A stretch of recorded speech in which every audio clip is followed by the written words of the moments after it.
ప్రస్తుతం టాలీవుడ్లో ఏ పెద్ద సినిమా తీసుకున్నా, ఏ లేడీ ఓరియంటెడ్ సినిమా పేరు చెప్పినా 90% అనుష్క పేరే వినిపించడం కామన్ అయిపోయింది.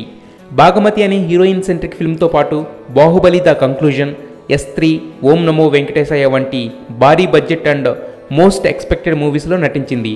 అయితే ఓం నమో వెంకటేశయ్య సినిమాలో అనుష్క పోషించిన కృష్ణమ్మ పాత్ర కేవలం కల్పితమట. నార్త్ ఇండియా నుండి తిరుమల వచ్చి శ్రీవారి అపరభక్తుడిగా అక్కడే ఉండిపోయిన హాతీరాం బాబాకి ఆశ్రయం కల్పించే వ్యక్తిగా ఆ పాత్రను మలిచారట.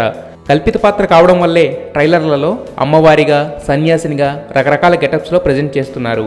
అలాగే రాజు క్యారెక్టర్ చేస్తున్న జగపతి బాబుతో అనుష్క కాంబినేషన్ సీన్స్ అదిరిపోతాయని వార్తలు వినిపిస్తున్నాయి.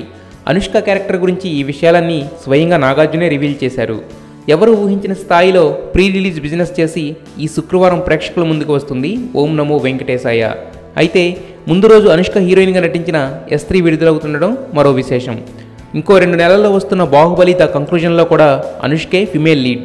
సో ఇలా వరుసగా క్రేజీ ఆఫర్స్ అందుకుంటూ తన నటనతో దూసుకుపోతున్న అనుష్క ఈ సినిమాతో హిట్ అందుకుంటే ఆమె ఆల్మోస్ట్ అన్ని జోనర్స్ కవర్ చేసినట్టే.